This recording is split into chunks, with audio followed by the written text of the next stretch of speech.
De retour sur le plateau de Backseat, de retour après cette petite pause, chers amis.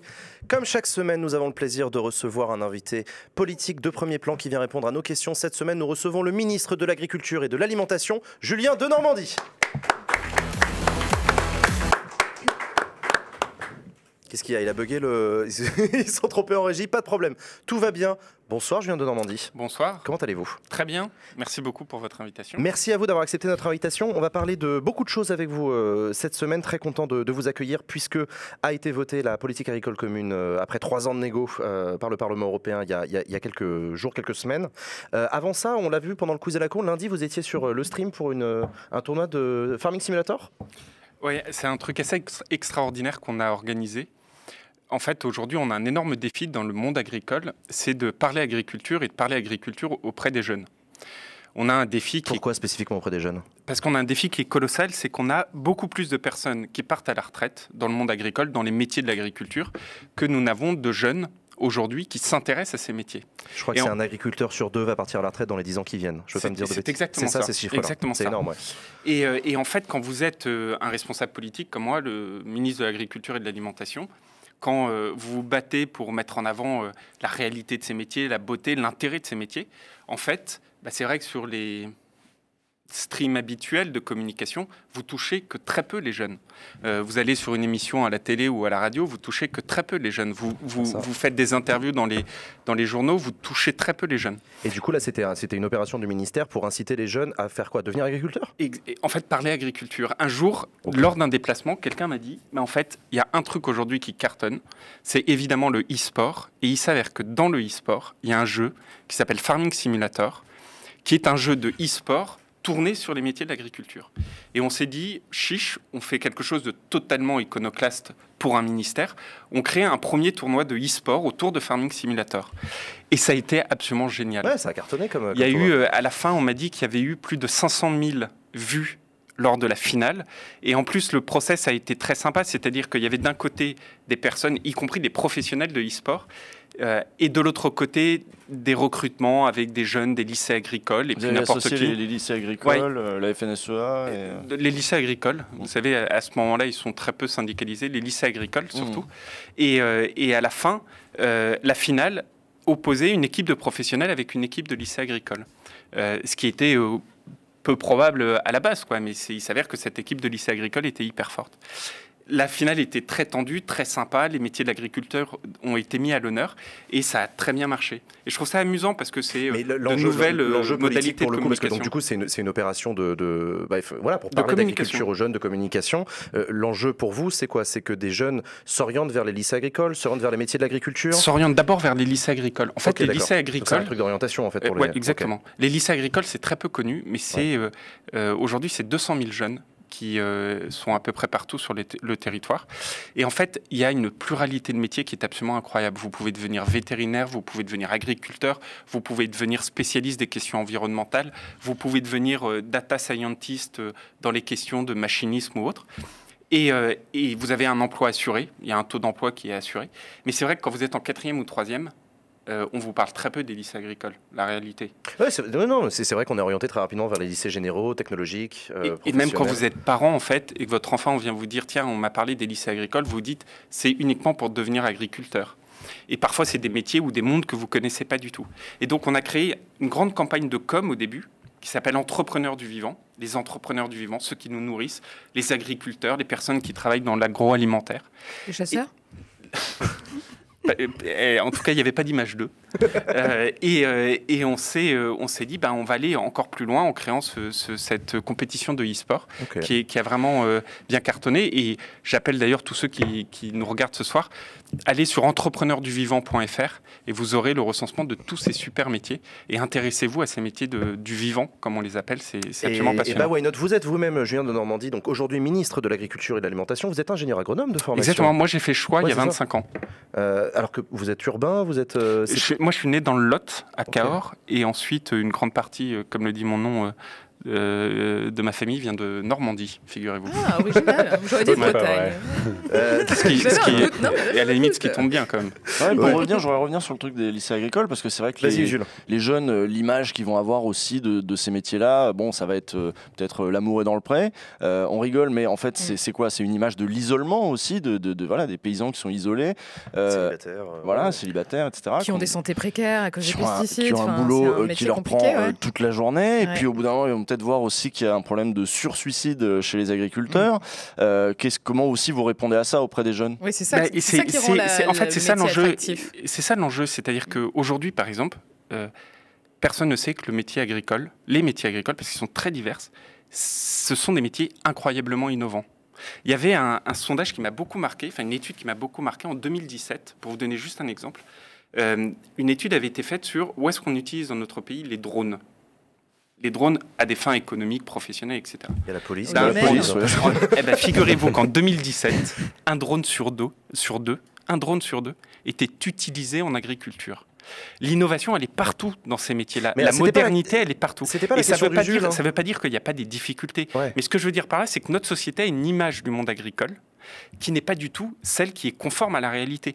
Aussi parce que vous prenez un pot de yaourt, le marketing... on ne va pas dire ils ont tort de se suicider parce que fait, c'est très intéressant comme métier. C'est que vous prenez un pot de yaourt. Sur un pot de yaourt, aujourd'hui, c'est pas un pot de yaourt. C'est un mug Baxit, c'est très bien aussi. Exactement. Mais vous prenez un pot de yaourt, souvent vous avez la fermière avec sa louche, etc. Vous voyez ce que je veux dire? Dans toutes les communications qui sont faites, vous avez des images de l'agriculture comme celles qu'on s'imaginait il y a 70 ans, il y a 80 ans, etc. Aujourd'hui, c'est pas du tout ça le monde agricole. C'est des mondes où il y a, d'abord, il faut le dire, il y a une passion. Une passion justement. Parlez aux jeunes qui font ces métiers-là ou ceux qui sont un peu moins jeunes et qui le font, la première chose, c'est la passion liée à ces métiers. Ça ne veut pas dire qu'il n'y a pas des difficultés. Le premier, c'est la rémunération. Elle est immense, on pourra y revenir. On va y revenir. Il y a des défis sur les transitions qui sont hyper importantes aussi. Ouais. Mais l'image qu'on a du monde agricole, elle n'est pas du tout celle qu'on vit sur le terrain. C'est un métier de passion, un métier moderne, un métier innovant, un métier qui fait sens. Parce que mine de rien, votre mission, c'est de nourrir le peuple. C'est pas rien. Et d'ailleurs, ce qui est très intéressant, c'est qu'on voit en ce moment, et notamment suite à la crise de la Covid, de plus en plus de personnes qui s'intéressent à ces métiers. Tout à fait. Mais c'est très intéressant. C'est très intéressant à Je fais une dernière relance sur cette histoire de suicide des agriculteurs, parce que vous avez rendu d'ailleurs un plan il y a quelques semaines pour parce que là on n'en parle pas, mais en fait c'est un problème. Parlons-en. Exactement. C'est un problème auquel vous êtes attaqué avec des recommandations, etc. Et pourtant il y a l'association du coup Solidarité Paysan qui a dit que le plan il n'était pas suffisant parce que il serait urgent d'interroger le modèle industriel de développement agricole qui engendre donc isolement, surcharge de travail, etc. Et que c'est le modèle presque en entier qui est à repenser pour que les paysans vivent mieux. C'est deux choses différentes. D'abord, sur les détresses agricoles, aujourd'hui, c'est un constat, il y a une surmortalité par suicide dans le monde agricole. Pour plein de raisons, c'est évidemment multifactoriel. Et la première des raisons, ou plutôt un effet qui fait que ça empire, c'est évidemment les questions de rémunération. Aujourd'hui, on ne gagne pas assez sa vie. Donc on se bat. On s'endette, etc. Et on se bat, et notamment, c'est quoi la clé? C'est qu'aujourd'hui, quand vous achetez ce même yaourt dans un supermarché, la part qui revient à l'agriculteur, elle n'est pas suffisante. Et ça, c'est fondamental. Et donc là, c'est une loi d'ailleurs qui devrait vous plaire parce que, alors là, pour le coup, on a fait vraiment des trucs de régulation assez proches de vos fondamentaux idéologiques, Usul. C'est une loi qui vient d'être faite, qui s'appelle la loi Egalim 2, qui vient dire, quand moi j'achète le yaourt, je veux m'assurer que l'argent ne reste pas chez le distributeur, chez l'industriel, mais retourne chez l'agriculteur. Après, on a aussi, et vous l'avez dit, sur ces questions d'isolement, d'accompagnement, sur le fait aussi que le monde agricole, c'est un monde un peu taiseux. Quand vous allez mal, vous ne le dites pas forcément. Et donc, on a lancé, et Solidarité Paysan fait un super boulot, pour ceux qui ne connaissent pas, c'est une association de proximité qui va à la rencontre des personnes en détresse. Et on a lancé un plan qui vise à mettre ce qu'on appelle le aller vers. Les politiques sociales, c'est le aller vers, c'est-à-dire on va à la rencontre de ceux qui vont mal en leur donnant cet accompagnement, en les aidant. Oui, parce qu'eux ne vont pas aller chercher de l'aide d'eux-mêmes. Souvent, dans ces politiques-là, c'est quoi le truc? C'est que vous dites, si vous allez mal, appelez le numéro de téléphone. Il n'y a pas de numéro vert? Si, il y en a un. Ah oui, bien sûr. Je vous rassure. Mais vous voyez, vous allez mal et on vous dit, appelez un numéro de téléphone. Ou vous allez mal, il y a un signe qu'on voit souvent, c'est, dans ce cas-là, vous n'ouvrez plus les courriers. Et parfois, dans ces courriers, il y a des trucs de dingo. Vous avez des courriers qu'on vous envoie parce que vous devez quelques euros à je ne sais qui. Et il n'y a plus d'humanisation dedans. Donc tout ça, on a changé. Et ça, c'est l'accompagnement. Mais à la fin des fins, pour revenir à votre question, il y a une vraie question de rémunération. Alors, c'est ça, de notre modèle agricole. Revenons sur la rémunération, parce que le modèle aussi de financement, notamment de la politique agricole commune, et on va en revenir pendant très longtemps, ça a été la maîtrise des prix. C'était le XXe siècle, c'était un moment particulier où, en fait, l'Union européenne bloquait les prix. C'était une vieille stratégie à l'ancienne. Bon, ça crée des distorsions sur les marchés mondiaux, un peu particulier. Du coup, on est passé à un autre modèle de prime, de subventionnement, de maintenant les agriculteurs, en tout cas de ce qu'ils disent, se plaignent pour beaucoup de devoir remplir des paperasses pour toucher de l'argent de l'Union européenne, etc. Ça participe aussi du caractère, ça fait pas bander comme pays, quoi. Ouais. Comme métier, pardon. Non, mais c'est vrai, vous l'avez dit vous-même, c'est-à-dire que si le pot de yaourt qu'on achète, il n'y a pas assez qui va à l'agriculteur, ça donne pas envie de devenir agriculteur. Mais en fait, il y a deux sujets. Il y a le sujet de dire ce que je viens d'expliquer, mon pot de yaourt, et ça, on vient de passer une loi incroyable qui va permettre justement de remettre le rapport de force et de s'assurer que ça retourne plus à l'agriculteur. Parce que le consommateur aussi, lui, il est prêt à payer le juste prix, parfois même un peu plus cher, mais uniquement s'il est sûr qu'à la fin, cet argent, il va pas dans les poches du distributeur ou de l'industriel, mais il va bien à l'agriculteur. Donc ça, on l'assure, on le fait avec beaucoup de force. C'est difficile, mais on ne lâchera rien là-dessus parce que c'est la mère des batailles. Après, il y a un deuxième sujet. Pourquoi on est passé à de plus en plus de primes par rapport au prix ? Parce qu'en fait, si vous voulez, le fond de ma pensée, on est devenu une société où l'alimentation n'a plus de valeur.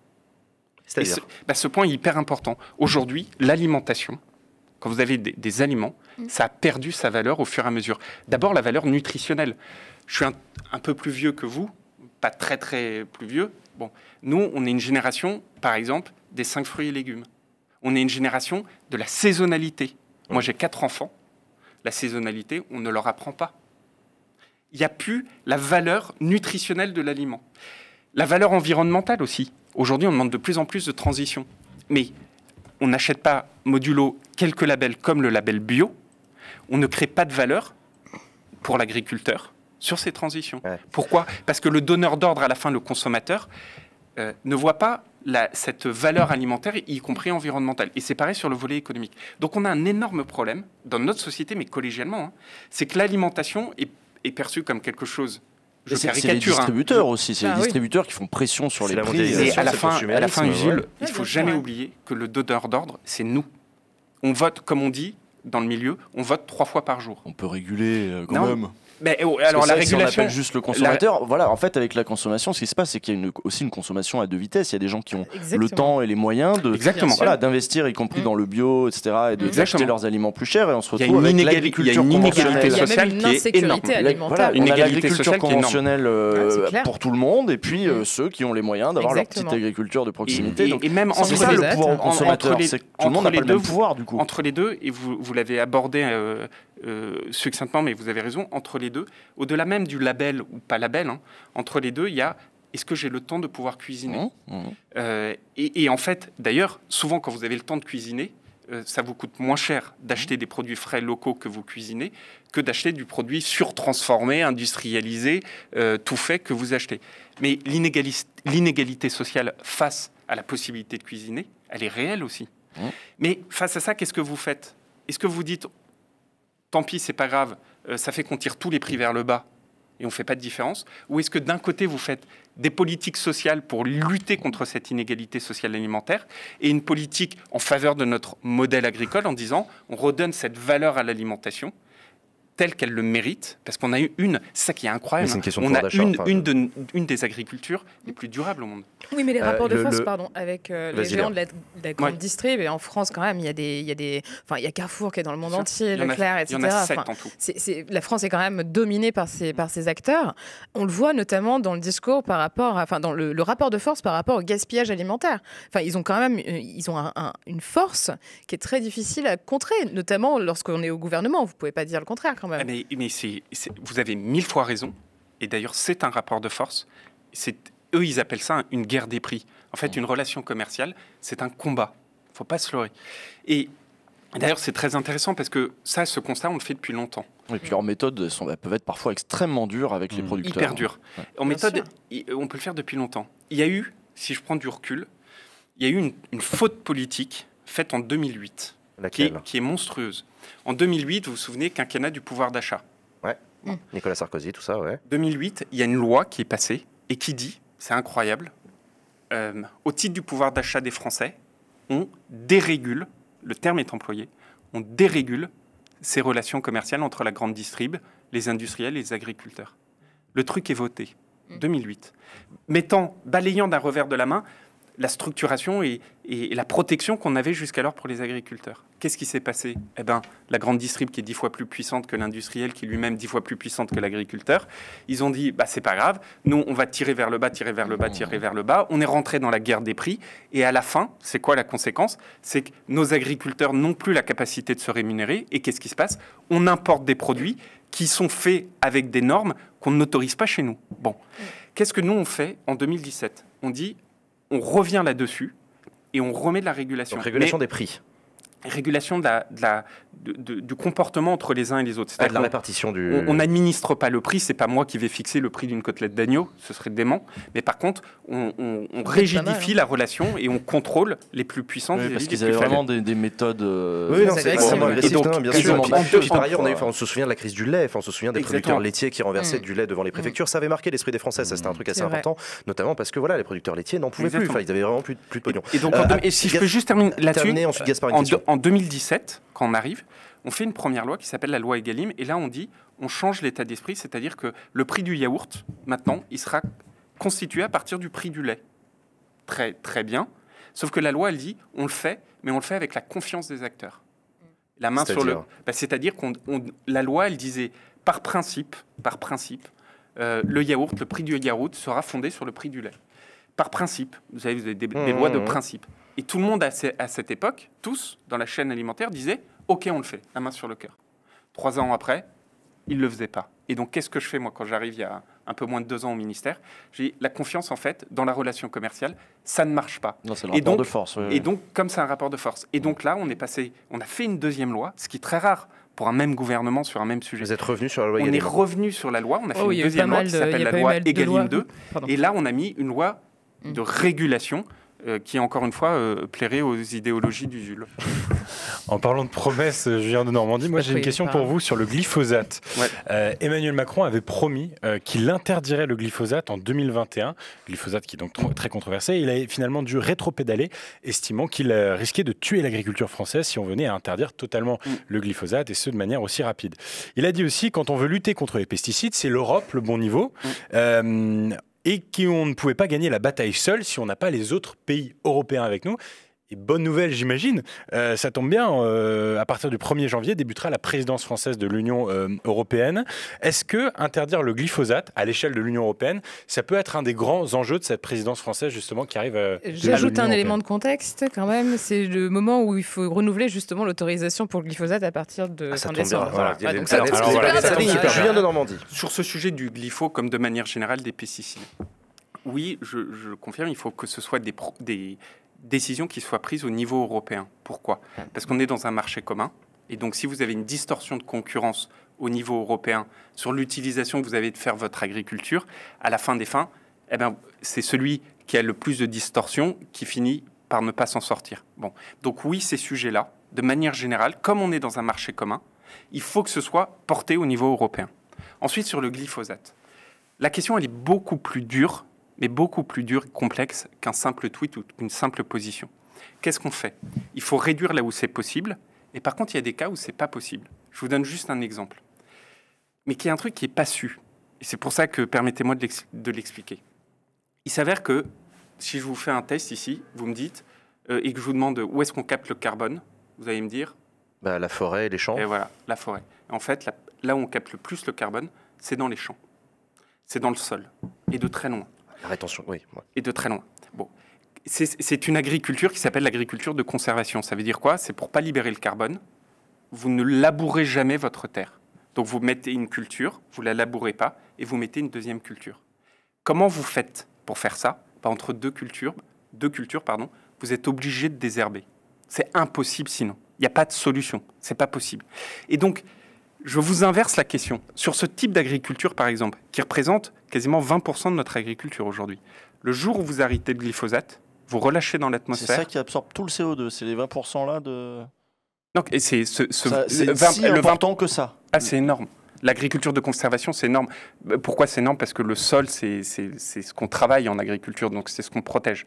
Donc si demain, par exemple... Il faut choisir entre la pollution et le réchauffement climatique. C'est une vraie question démocratique. Et exactement. Attends, je suis pas sûr que le sujet se pose de manière aussi caricaturale. C'est-à-dire que c'est pas caricatural. On n'a pas le choix si on veut. De ce que j'entends de ce que vous dites, on n'a pas le choix si on veut lutter contre le changement climatique de mettre du glyphosate. Ce que je veux dire, et Usul l'a bien résumé, ce que je veux dire, c'est qu'à la fin, sur un sujet comme celui-là, c'est pas binaire, c'est pas blanc ou noir. Vous avez des cas. Je termine juste pour qu'on comprenne bien. C'est qu'il y a des cas où vous n'avez pas d'alternative. Et par exemple, de se dire, est-ce que demain, on se dit, vous avez un objectif de biodiversité. Et au titre de cet objectif de biodiversité, vous ne voulez plus utiliser de désherbants. Enfin, dans notre société, on a aussi un autre objectif, qui est un objectif climatique de capter du CO2. Eh bien, c'est quand même un débat hyper complexe de se dire, vous avez deux objectifs environnementaux qui, là, viennent se prendre l'un sur l'autre. Si demain, vous dites, on arrête totalement les désherbants, vous avez des quantités de tonnes de CO2 qui sont relâchées dans l'atmosphère. Pour ne donner que cet exemple-là. Et donc, il faut arrêter là où il y a des alternatives. Là, il n'y a pas de sujet. Il faut réduire autant qu'on peut réduire. Il n'y a aucun sujet. C'est d'ailleurs, nous, ce qu'on a pris, y compris de manière réglementaire. Mais par contre, il faut sortir d'un blanc ou noir. Il y a des cas où il faut continuer à utiliser du désherbant. C'est ça que je voulais vous démontrer par cet exemple, parce que c'est pas noir ou blanc, malheureusement. Donc si on comprend bien, en fait, cette décision sera prise au niveau de l'Union européenne, n'est-ce pas? L'Union européenne, on le sait, fait l'objet de beaucoup d'actions de lobbying, notamment de la part de l'industrie agrochimique, en France aussi, qui est très très puissante, il faut le rappeler, BASF, Monsanto, enfin on n'a pas besoin de les citer.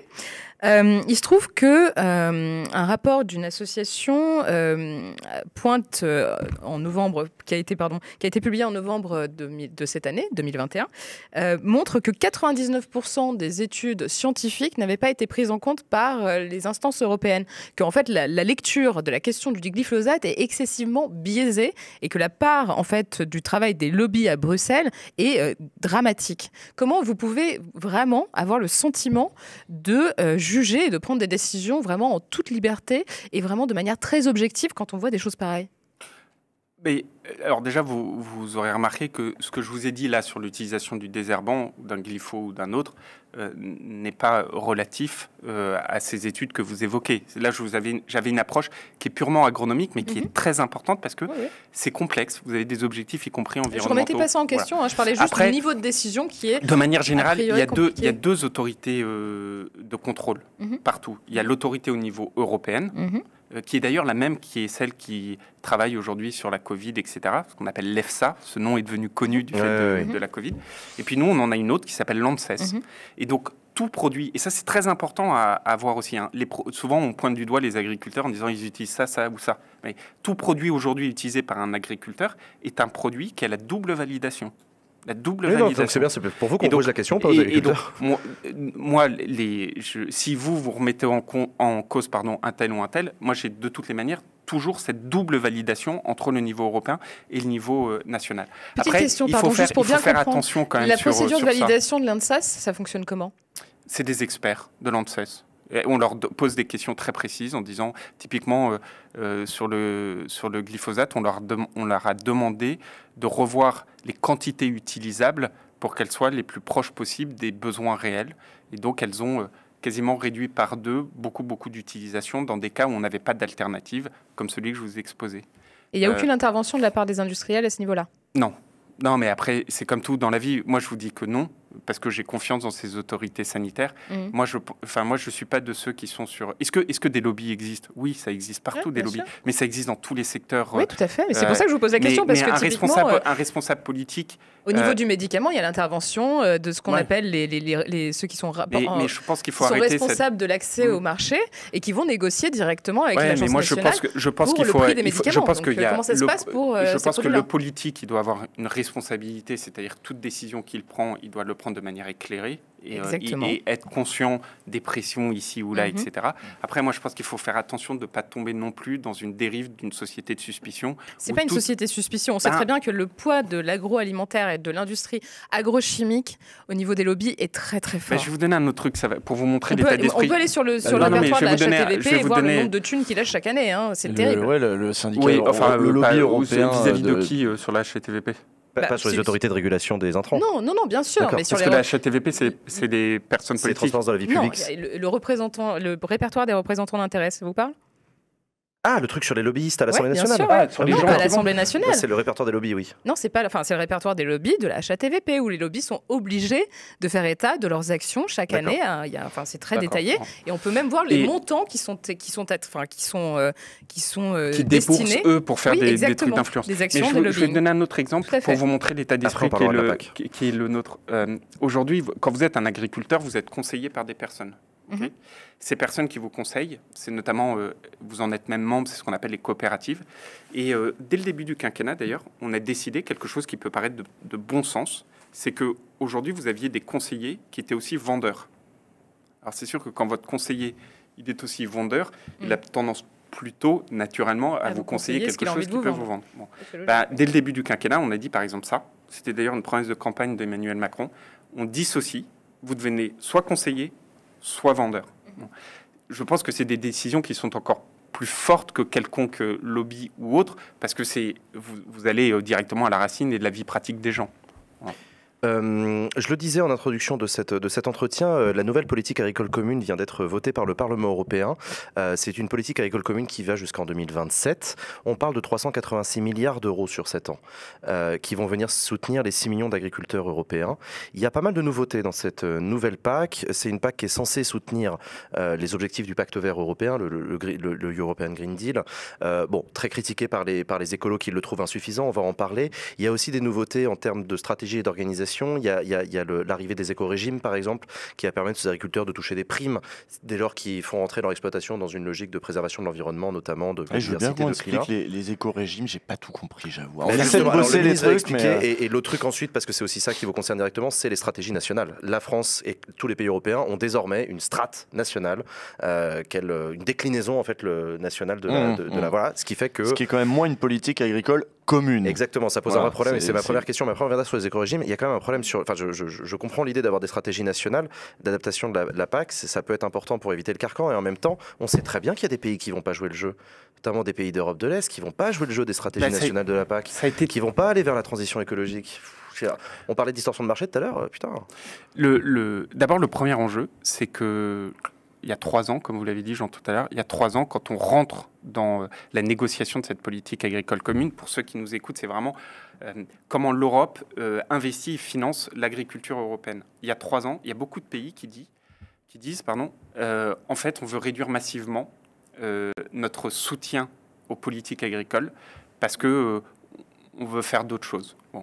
Ce qui est à la fois contraire à l'histoire de l'Europe, puisque l'Europe s'est fondée beaucoup. L'une des premières politiques européennes, c'est l'agriculture. C'est un tiers du budget, toujours, non, maintenant ? C'est un peu moins, mais c'est très conséquent. Bon.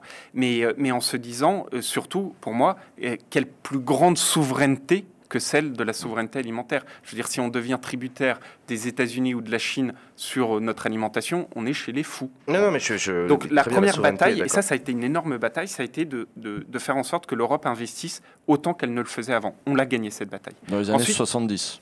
Pardon ? Dans les années 70, on devient souverain... on compare par rapport à celle d'il y a 7 ans. Et donc on a maintenu les budgets. C'est la France qui continue à être le premier bénéficiaire des crédits de la PAC. On est 2-3 gros pays européens, dont la France. Donc bref, la France avait intérêt. Donc, donc il y a cette niveau-là. Deuxième étape, c'est de se dire, cette PAC, elle doit être utile notamment pour lutter contre ce que vous avez dit, Jean, c'est-à-dire la distorsion de concurrence. Aujourd'hui, on voit bien, et ça fait écho à ce que vous disiez tout à l'heure, on voit bien qu'on a un immense problème, c'est que il n'y a rien qui ressemble plus à un concombre qu'un autre concombre. Quand vous êtes consommateur, vous avez les 2 concombres face à vous, mais s'il y en a un qui est fait avec des pratiques qui ne sont pas acceptées en France et qui sont faites à côté, ça n'a aucun sens. Bon. Et donc, on s'est dit, pour la première fois, on va créer des règles communes, à la fois environnementales, c'est l'éco-régime, qui sont des règles très strictes, Alors certes, ensuite, décliné au niveau national, mais qui est un carcan très strict. Et d'ailleurs, le choix, moi, que j'ai fait, c'est d'avoir un éco-régime qui soit un peu moins ambitieux en volume, mais très strict dans ses conditions. Donc en gros, c'est les exploitants agricoles vont pouvoir transformer leur exploitation dans le cadre de l'éco-régime, et en échange, ils touchent une prime, de l'argent, c'est ça? C'est même encore plus incroyable, parce que je dis incroyable parce que personne ne l'accepterait. C'est de dire, imaginons qu'Usul est agriculteur, il a le droit il a le droit de toucher 100 au titre des aides. Ouais. Et qui est une grande partie, comme vous l'avez dit tout à l'heure, aujourd'hui de son revenu. Eh bien, en fait, on dit, en fait, Usul, je vous en donnerai que 75. Les 25 autres, je les garde.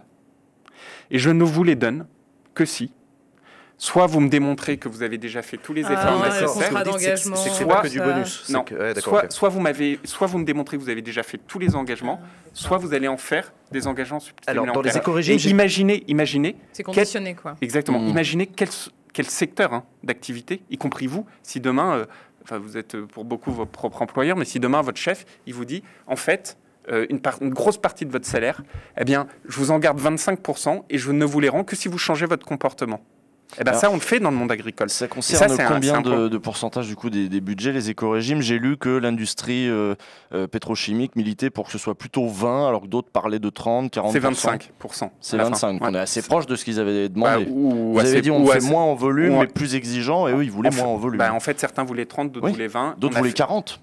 Enfin, le débat était entre 20 et 30 très vite, mais nous, moi, j'ai plaidé en tout cas pour 25 à une condition, c'est que aucun pays européen ne puisse trouver des moyens de contournement. Pour exactement le point que vous avez dit tout à l'heure. Parce que qu'est-ce qu'on a vu dans les autres volets européens? C'est qu'en fait, il y avait des personnes, des États, qui disaient « Ouais, moi c'est super, j'accepte tout », et puis après, qui passaient à côté. Un non-sens. Et donc on a dit, il y a même des oligarques de certains pays qu'on citera pas qui se prenaient du pognon de la PAC pour eux. Enfin, il y a aussi le détournement d'argent. C'est aussi arrivé. Enfin, on revient sur les deux concombres différents. Il y a aussi des États qui ont parfaitement conscience qu'ils ont besoin de continuer à envoyer des concombres d'autres. Parce que l'avenir de l'agriculture, c'est pas seulement de nourrir les Français pour les agriculteurs français, c'est aussi de l'exportation. Il y a un besoin de déboucher à l'exportation pour l'agriculture française. Mais il y a même une responsabilité européenne face à cette mission nourricière, comme on dit. Pour ceux qui se diraient, le ministre, il est en train de nous raconter des foutaises, en fait, il est en train de dire que l'agriculture française, elle est durable, elle est performante, etc. Pour vous démontrer, et ça ne vient pas de moi, ça vient directement des études de la Commission. Il y a un truc qui est incroyable qui est sorti cet été, passé un peu sous silence. La Commission elle-même, son bureau d'études, a dit, la politique agricole commune, la nouvelle, comme on fait beaucoup de transitions, eh bien, la conséquence, tenez-vous bien, c'est qu'on va réduire la production agricole européenne de 13%. Mais la conséquence de cette réduction, c'est qu'on va augmenter les importations de 20%. Ben, c'est pas une bonne nouvelle du tout. Et non, et je vais même un cran plus loin. Comme on augmente les importations, la même étude venant de la Commission dit 2/3 de la réduction des émissions qu'on aura faites en Europe grâce à cette PAC vont être compensés par ces importations qui augmentent. Vous voyez Donc c'est une très mauvaise nouvelle. Ça veut dire, en gros, que quand vous faites... Tous nos efforts, en fait, sont... En fait, quand vous faites des... En fait, on externalise... on pollue plus. Exactement. En fait, autant, quoi. Ce que je veux dire par là... D'accord, ok, là j'ai compris. Exactement. Ce que je veux dire par là, c'est qu'il faut bien faire attention à une chose dans le débat en société. C'est que faire des transitions, c'est très bien. Mais si ces transitions ont comme conséquence de faire de l'importation de produits qui n'aurait jamais été autorisé chez nous, c'est un non-sens. Et donc, ça renvoie à ce que vous disiez tout à l'heure sur les produits phyto, etc. Oui, il faut le porter au niveau européen, parce que si jamais on ne le porte pas au niveau européen et qu'en fait on importe d'autres pays, même d'Europe, chez nous, des produits qui ne seraient pas autorisés chez nous, ça n'a aucun impact sur l'environnement. Et même pour aller plus loin, d'ailleurs le président l'a dit tout à l'heure en parlant des priorités européennes, moi je suis pour une forme de protectionnisme européen sur... est-il aujourd'hui logique qu'on accepte d'importer des produits en Europe qui ne pourraient pas être produits en Europe? Moi, je pense que non. Ça fait partie des enjeux de la présidence française, d'ailleurs, ça a été annoncé cet après-midi par le président de la République. Il faut à la fois soutenir, mais il faut se des accords protéger. Commerciaux. C'est pas pareil. Un accord commercial, c'est pas pareil. Non, ça c'est vraiment pas pareil. Vous pouvez signer un accord commercial. Moi, je suis pour le libre-échange. Mais le libre-échange sur des bases équitables. Prends un exemple. Nous, on s'est toujours opposés au Mercosur, vous savez, cet accord de libre-échange avec une partie des pays d'Amérique du Sud. je passe de ça à un cas concret dans notre vie de tous les jours. Le poulet. Le poulet qu'on mange en France, ça fait belle lurette, qu'on a interdit par exemple les antibiotiques de croissance. C'est quoi les antibiotiques de croissance? C'est vous gavez votre poulet d'antibiotiques en vous disant comme ça, vous êtes sûr qu'il est jamais malade. Le problème, c'est qu'ensuite vous donnez ce poulet à vos enfants, eh ben, ils récupèrent les antibiotiques. Il s'avère que dans ces pays-là... C'est moins grave avec le glyphosate, en fait. Dans ces pays-là, surtout que ça ne se retrouve jamais sur l'aliment, le glypho, puisque c'est un désherbant. Si vous ne l'avez pas sur le... Oui, bien sûr, mais ça peut je reste sur le poulet. Je reste sur mon poulet. Mais par contre, ce poulet brésilien, aujourd'hui, il peut arriver en Europe. C'est délirant. Et donc, on se bat au niveau français pour faire ce qu'on appelle ces clauses miroirs, c'est-à-dire à partir du moment où il y a des choses qui ne peuvent pas être produites chez nous, il faut mettre une clause dite de miroir, c'est-à-dire on n'accepte pas qu'elle soit importée. Miroir magique. Voilà. Exactement. Jean-Luc Mélenchon, hier soir, sur sa chaîne Twitch, a dénoncé le déficit entre la contribution nette de la France à la PAC et ce qu'elle touche en échange. Il a aussi dénoncé un problème de répartition, en disant que 20% des agriculteurs perçoivent 80% c'est faux. Des subventions. J'allais vous demander, qu'est-ce que vous répondez aux critiques émises notamment par Jean-Luc Mélenchon, il se trouve qu'il est candidat à la présidentielle, qui dénonce une PAC qui n'est pas assez tournée vers l'agriculture vivrière, vers les nouveaux modes de production agricole. Même vers les jeunes agriculteurs, c'est 3% qui va vers les jeunes agriculteurs. Alors qu'est-ce que vous répondez? Je les prends dans l'ordre. Les jeunes agriculteurs, cette nouvelle politique agricole commune, elle n'a jamais été autant tournée vers les jeunes agriculteurs. On est passé de 2 à 3%. Non, c'est plus compliqué parce que vous en avez partout. Dans la PAC, vous avez tous les instruments, mais elle n'a jamais été aussi importante. C'est aussi pour moi un défi générationnel. On soutient massivement l'installation des jeunes agriculteurs. C'est en plus hyper important parce que, faire ce qu'on se disait au début, si on n'arrive pas à faire ce renouvellement des générations, en fait, qui va nous nourrir demain? Premier point. Deuxième point, contrairement à ce que dit Jean-Luc Mélenchon, le 20% des agriculteurs bénéficient de 80% de la PAC, c'est la moyenne européenne. Au niveau européen. Au niveau européen. Il s'avère qu'en France, on est beaucoup plus équilibré. On n'est pas à l'équilibre, on n'a pas 50-50, mais on est beaucoup plus équilibré. On a un système beaucoup plus redistributif que la plupart des pays européens. Et le troisième élément, c'est que surtout Jean-Luc Mélenchon, mais là c'est un exemple criant, mais il ne croit pas à la politique européenne, il ne croit pas à la politique européenne agricole. C'est juste ça. Il croit à la régulation. Enfin, voilà, il souhaite aller plus loin dans la régulation. Il souhaite que la politique agricole commune soit un outil quelle qu'elle soit, commune ou pas commune, mais que la politique agricole soit un outil de transformation beaucoup plus radical. En fait, ce qu'il dit, c'est que ça ne va pas assez loin. C'est pas le seul à le dire. Beaucoup d'écolos le disent aussi au Parlement européen. Mais vous voyez prenons les faits. Moi, je me fais engueuler en disant, soi-disant, je ne soutiendrai pas assez le bio. Moi, je suis un fervent défenseur du bio, mais je suis un fervent défenseur de beaucoup de types d'agriculture, comme celle qui capte du carbone. Je suis un fervent défenseur. C'est pas une agriculture bio, c'est un autre type d'agriculture. Je suis un fervent défenseur des agricultures qui remettent des haies. Nos parents ou grands-parents, le fameux politique de remembrement, je ne sais pas si ça vous parle, vous savez, au milieu des années, au milieu du XXe siècle, on a enlevé les haies dans notre pays. Et en fait, quand vous enlevez les haies, c'est catastrophique pour la biodiversité. Moi, je suis un fervent défenseur de ces agricultures qui remettent des haies. On en plante massivement en ce moment. On les finance dans le plan de relance. Bon. Et quand je dis ça, on me dit, oui, mais en fait, ça ne va pas assez vite, etc. Je vous donne juste un chiffre. Depuis 2017, on a, dans notre pays en France, doublé, je dis bien doublé, x2, la surface de bio. On l'a doublé. On est devenu, cette année, le pays européen avec la plus grande surface de bio. C'est quand même une réalité. Vous voyez ce que je veux dire? Et donc souvent, on cherche, c'est comme, mais vous l'avez dit tout à l'heure, Usul, c'est l'agriculture industrielle. Demain, je sors les chiffres qui... j'ai dit conventionnel. J'ai compris industriel. Bon. On fera un fact-checking pour savoir si vous l'avez dit. On vérifiera, on fera la Vous savez qu'aujourd'hui, on a, nous, contrairement à ce qu'on pense, on a des fermes à taille humaine, à taille territoriale. C'est pas comparable avec d'autres pays d'Europe, là aussi, où il y a des méga exploitations de plusieurs milliers d'hectares. C'est incroyable la différence, il faut en être fier. Et encore, il y a aussi un enjeu, il y a aussi les promoteurs d'une agriculture alternative promeuvent encore plus le rapetissement des parcelles, avec plus de personnes qui travaillent, d'où l'enjeu de recrutement de jeunes agriculteurs, on en parlait tout à l'heure. Mais bref, Gaspard. J'aimerais vous parler aussi, je viens d'en Normandie, moi, peut-être un petit coup de politique sanitaire, un peu toujours sur la question des pesticides, qui est en plus liée à l'actualité. En Guadeloupe et en Martinique, pour rappel, 90% de la population adulte est contaminée par le chlordécone. Ce pesticide qui a été interdit en France métropolitaine en 90, mais qui a continué à être autorisé dans les champs de bananes des Antilles jusqu'en 93, et ça a eu des conséquences désastreuses. D'ailleurs, vous avez annoncé le week-end dernier un décret reconnaissant le cancer de la prostate comme une maladie professionnelle. Mais aujourd'hui, on parle aussi beaucoup des Antilles comme étant des anti-vax. Globalement, c'est comme ça qu'on les a décrits ces dernières semaines dans la presse, les populations antillaises. Est-ce que vous comprenez aujourd'hui que les Antillais, les Martiniquais, les Guadeloupéens soient frileux, soient méfiants vis-à-vis de la santé publique et du manque de transparence qui a été envers eux récemment? Alors, en tout cas, ce qui est sûr, et d'ailleurs, le président de la République l'a reconnu lui-même très tôt dans le quinquennat, avant ce qui se passe en ce moment dans les Antilles. Ce qui est sûr, c'est qu'il fallait reconnaître qu'il y avait une part de responsabilité collective, c'est-à-dire y compris de l'État, sur le sujet du chlordécone. Et le président de la République a été je pense, le premier président de la République à le reconnaître. Et c'est pour ça que depuis, on a mis des moyens significatifs pour les dépollutions liées au chlordécone. C'est pour ça que on a fait, parce que j'ai annoncé le décret le week-end dernier, comme vous l'avez dit, mais c'est des mois et des mois de travaux pour engager tout le processus de reconnaissance de maladies professionnelles, etc.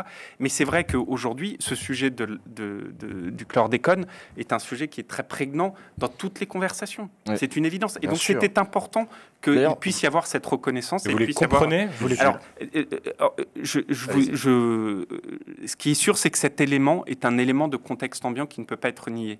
Après, à l'évidence, c'est pas ça qui fait que vous avez des gars qui tirent sur des forces de l'ordre. Ça, c'est sûr. Non, c'est un contexte. Voilà, sur le chlordécone. D'où ma, non pas frilosité, mais d'où la réponse que je vous fais. Il faut bien, parce qu'aux Antilles, on l'a vu ces derniers jours, un peu moins là, ces derniers jours, vous aviez des choses très différentes qui se passaient la nuit que le jour, et vous aviez des comportements d'une violence absolument intolérable dans une république. Et après, vous aviez des personnes qui, dans leur sensibilité, disaient « mais moi, j'ai pas confiance. J'ai plus confiance dans la science, j'ai plus confiance dans la raison », et qui avaient en tête ce qui avait pu se passer pour le chlordécone. Moi, parce que je suis ingénieur, vous l'avez dit, moi, je suis un fervent défenseur, y compris en politique, alors que c'est difficile en politique de le faire.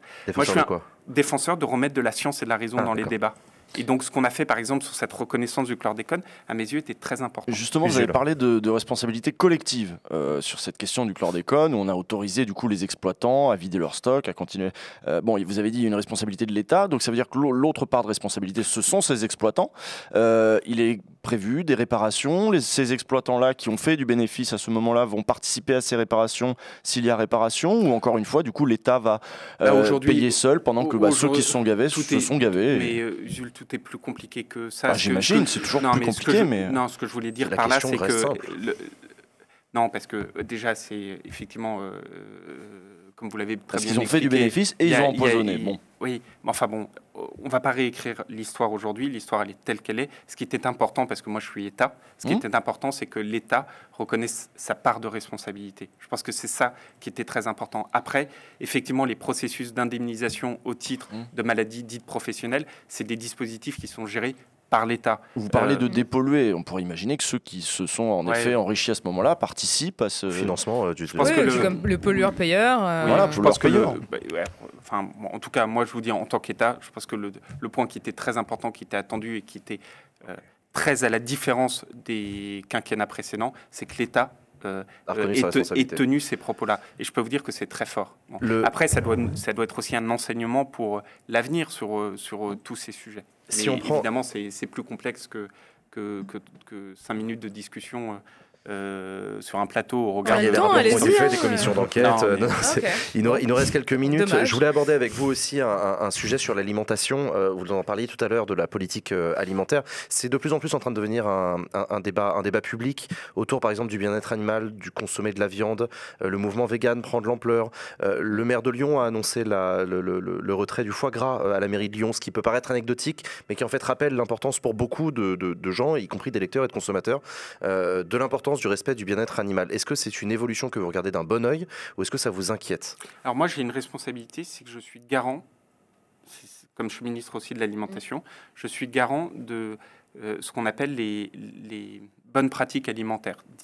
concrètement, en fait, une cantine aujourd'hui, elle ne peut pas faire n'importe quoi. La cantine, elle est soumise à un règlement sur vous devez donner tant de protéines à telle régularité, etc. pour vos enfants. Donc moi, je suis garant de ça. Et d'ailleurs, quelle que soit la forme de protéine, je veux dire, moi, je n'ai pas à choisir si c'est une protéine animale, une protéine végétale. Ensuite, deuxième point, moi, je ne suis personne pour dire à quelqu'un il faut mieux que dans ton régime alimentaire, tu manges du foie gras. Tu ne manges pas de foie gras, tu manges de la protéine végétale. C'est pas tant sur le régime alimentaire, c'est sur la question morale. Enfin, parce que vous allez voir. Donc, moi, je suis personne. Et d'ailleurs, je trouve que il faut arrêter, c'est pas un état de dire aux gens tu devrais plutôt faire ceci ou plutôt faire cela, y compris pour manger du foie gras. Franchement, vous me demandez ce que j'en pense. Manger pour le faire, c'est très différent. C'est très différent. C'est très non. Vous disiez tout à l'heure, vous êtes en train d'inciter les jeunes à aller vers les filières agricoles. Mais là, c'est très différent. Un peu ça, les amis. aussi, là, c'est très différent entre la politique sanitaire, entre la politique sanitaire comme faites des fruits et légumes, etc. C'est le cadre que je vous expliqué tout à l'heure. J'ai des règles. Après, ça, c'est le ministère de la Santé, ça, du coup. Non, ça, c'est moi. C'est vrai que c'est moi. Pour les fruits et légumes. Les règles de l'alimentation, c'est moi qui les fixe. En lien avec le ministère de la Santé, mais on les fixe. Bon, une fois que j'ai dit ça, que ces protéines que vous ayez, soit de la protéine végétale ou animale, c'est pas à moi de vous le dire. C'est ça que je veux. C'est pas à moi de vous le dire. Il peut y avoir une politique publique qui dit manger moins de viande parce que ça fait beaucoup de CO2. Et alors j'en viens à mon troisième point. Moi, mon combat, et que c'est pas top pour la santé. C'est pas de vous dire est-ce que vous devez manger plus de ceci ou plus de cela. Moi, mon combat, c'est de faire en sorte, en revanche, de rompre avec un certain nombre de scandales qui sont sur la qualité. Parce que je reprends cet exemple des écoles. La moitié, au moment où je vous parle, la moitié de la viande mangée par nos enfants dans les écoles, c'est de la viande importée. Ouais. Plus de 60% de la volaille, confère ce que je vous ai dit sur le poulet brésilien, plus de 60% de la volaille mangée par nos enfants dans les écoles, elle est importée de cette volaille. Alors qu'est-ce que vous avez fait pendant 4 ans, là, bientôt 5 ans? C'est parce que les collectivités locales n'ont pas les moyens de payer aussi de la qualité. C'est aussi une question de tarif de cantine. On va pas augmenter le tarif de la cantine pour des parents qui n'ont déjà pas les moyens. Mais je suis bien d'accord. Mais d'ailleurs, c'est ce gouvernement qui a mis en place les repas restent à charge à 1 € et qu'on a massifié. Mais le choix politique ensuite d'une collectivité territoriale ou d'un État de dire moi, je fais le choix dans mes budgets à moi, en termes de politique publique, d'octroyer plus de budget pour une alimentation de qualité versus plus de budget pour faire je ne sais quelle autre chose, ça c'est un choix politique. Oui, je veux dire que quand vous avez dans des territoires des cantines qui ne dépendent pas de l'État, des cantines où on sert, dans des terres d'élevage où on sert de la viande qui est importée de l'autre bout du monde, bah, les bras m'en tombent. Et comment pouvez-vous intervenir en tant que ministre de l'Agriculture et de l'Alimentation ? On voit d'ailleurs que ça commence à... Il y a une dynamique qui s'est créée parce qu'on a mis des obligations aussi par la loi.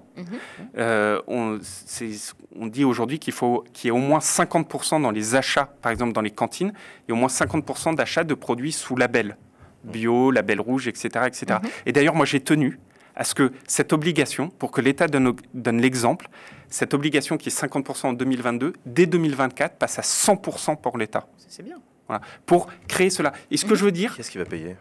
Ça, c'est les choix de nos budgets. Ouais. Ça n'empêche en rien. Exactement. Tant que ça ne retombe pas sur les parents d'élèves, encore une fois, c'est une question. Exactement. Et d'un côté, vous faites ça sur cette politique, c'est votre choix, en disant je mets plus d'argent sur l'alimentation que d'argent sur autre chose. Bon. Et de l'autre côté... Stratégiquement, c'est quand même pertinent, parce que ça permet quand même de... C'est une politique de prévention aussi, en termes de santé publique. De prévention, de développement dans nos territoires, d'éducation. Et de l'autre côté, vous avez raison, Jean, vous développez les politiques sociales. Le repas reste à charge à 1 €, le petit déjeuner pareil, etc. etc. Mais pour revenir à votre question initiale, ce que je veux vous dire, c'est que moi, je suis garant des règles en disant... on doit apporter tant de protéines, tant de caractéristiques. Ensuite, moi, mon objectif, c'est d'améliorer la qualité, parce que je pense que c'est le principal défi. Par contre, comptez pas sur moi pour vous dire, ensuite, quand vous avez le choix sur les protéines, je vous demande, moi, je suis personne pour vous dire, moi, Jean, je préfère que vous mangiez tel type de protéines. Je suis personne pour vous le dire. Voilà. Vous pourriez quand même, si vous voulez. Mais... Dernière question pour vous, avant qu'on se quitte, Julien de Normandie. La campagne présidentielle commence à s'accélérer sérieusement. Éric Zemmour est rentré en campagne, Valérie Pécresse a remporté le Congrès, la gauche commence à se réveiller. Faire n'importe quoi comme d'hab. Voilà, il en manque un. Ensemble citoyen. Il en manque. Oui. Non, mais justement, ça, la Macronie elle-même s'organise, elle fait son grand out, etc. Ensemble citoyen. On peut prendre 2 heures pour Ensemble Citoyen, Léa, tu sais qu'ils vraiment on pourrait en Et parler 2 heures en on plus. parlera de l'UDI aussi, non? On peut parler de l'UDI, évidemment, mon parti, il en a entendu. Non, ça va me poursuivre ce truc. Il en manque un. Mais il y a Jean-Christophe Lagarde qui vous attend là, j'ai vu. Qu'on embrasse, bien sûr. Non, il en manque un quand même dans le casting, là, putain, Emmanuel Macron, je suis fatigué. Emmanuel Macron. Et on dit pas putain. Quand est-ce qu'il se déclare candidat? Janvier. Pas avant janvier. Tu paries pas avant janvier, Je sais pas, c'est le Monde qui dit ça. Je dis ce que je lis. Est-ce qu'il peut continuer à faire semblant de ne pas être candidat alors qu'il l'est évidemment? C'est ça ma question, au fond. En fait, à partir du moment où tout le monde se dit qu'il sera candidat, quel est le besoin aujourd'hui de l'affirmer de par des choses, d'officialisation? Sauf que ça vous aura pas échappé. En ce moment, moi, je prends beaucoup de recul par rapport à toute la campagne politique, etc., campagne présidentielle. Ça vous aura quand même pas échappé que, heureusement, qu'on a un gouvernement qui est 100% à sa tâche et un président qui préside. Oh non, Si. On a aussi un président qui est en campagne, vous pouvez pas le nier quand même. Ce serait vraiment malhonnête de votre part. Mais il est en campagne. Enfin, je veux dire, une attention aujourd'hui particulière pour tout ce qui se passe dans la campagne. Voilà. Il continue à être président, mais après, il est aussi en campagne. Dans la campagne aussi, il n'est pas 100%. Mais il y a une chose. Déjà, à la fin des fins, ça reste une décision très personnelle. Et ça, vous ne pouvez pas le nier. Ça reste une décision très personnelle. Bon. Donc, il la prendra quand il voudra la prendre, s'il y va, s'il n'y va pas, et quand est-ce qu'il le dit. Bon. Mais parallèlement à ça, moi, je pense que, en vrai, cette question, aujourd'hui, elle n'a que peu d'importance. En vrai. Non, parce que, pas vrai. mais si. Non, en plus, elle a beaucoup d'importance. Non, parce que ça vous frustre et vous voudriez savoir. Ça ne me frustre absolument pas. Ça a de l'importance. Je veux dire, il y a quand même des mouvements politiques qui sont en train de se créer. Excusez-moi de ne pas penser comme vous. Vous pensez, ah oui, et le nombre de sondages qui sont commandés par l'Élysée quasiment au quotidien pour savoir comment ils se placent par rapport aux autres candidats. Excusez-moi de ne pas penser comme vous. Je vous donne moi mon expérience. Moi, je vous donne mon expérience. Je suis dans un nombre de déplacements de territoires partout au contact des agriculteurs, mais bien plus que des agriculteurs. Je peux vous dire que cette question n'est pas posée. Peut-être aussi, vous avez raison, parce que, comme vous l'avez dit, beaucoup se disent c'est une évidence qu'il ira. Bon. Et le dernier point, c'est qu'aujourd'hui, vous pouvez le croire ou pas le croire, mais enfin, vous avez vu quand même l'ampleur de la tâche qu'on a en ce moment. Bien sûr. Et heureusement que matin, midi et soir, on est le pied sur le ballon pour savoir comment on gère la Covid, comment demain on gère la présidence de l'UE, comment on fait ceci, comment on fait cela. Donc, excusez-nous de considérer que toute chose arrivera à point nommé et à un temps donné. Tous les présidents sortants l'ont fait. Être à la fois président et candidat. Non, pas Hollande. Oui, non, mais parce qu'il n'était pas candidat. Pas François Hollande. Donc, je ne suis pas en train de critiquer Emmanuel Macron là-dessus. Je pense qu'il a. Non, mais votre question, c'est de dire quand est-ce qu'il devrait le faire, c'est ça? Oui, non, mais c'est juste admettre qu'il fait quand même un peu campagne. Je pense qu'il y a sa décision, encore une fois, qui est personnelle. Je pense qu'il n'y a pas d'urgence à la prendre. Bon, nous, on continuera à l'analyser comme un candidat. Parce que oui, c'est clair. Bon, ça a 5 minutes. Merci, Julien de Normandie. Merci beaucoup à vous. Ça m'a fait très plaisir d'échanger avec vous. De nous parler d'agriculture. Je vais vous laisser quitter le plateau. Et si je peux dire vraiment à tous ceux qui nous regardent que vous ayez été convaincus, pas convaincus, parce que je dis, en tout cas, moi, je le fais avec beaucoup de détermination et de force, parce que je viens moi-même, je suis ingénieur agronome, j'ai cette passion-là, mais d'aller vers les métiers agricoles, c'est voilà, allez juste passer 2 secondes, plutôt que d'écouter, de regarder les gens, allez juste passer 2 secondes sur le site entrepreneurduvivant.couv.fr pour vous dire, tiens, ça se trouve, ces métiers, ça peut m'intéresser, il y a des trucs absolument formidables, il y a des défis énormes de transition. Entrepreneur en écriture inclusive ou pas? Avec un S. Je sais pas pourquoi ça m'étonne. Et allez-y et regardez, ça peut, parce qu'il y a des métiers absolument passionnants. Et je le redis encore une fois, un agriculteur sur 2 va partir à la retraite dans les 10 ans qui viennent, donc il va y avoir besoin de bras à mort dans ces métiers-là. Merci encore une fois. Merci beaucoup. Je vous laisse quitter le plateau, vous bougez pas, on se retrouve tout de suite après une très courte pause.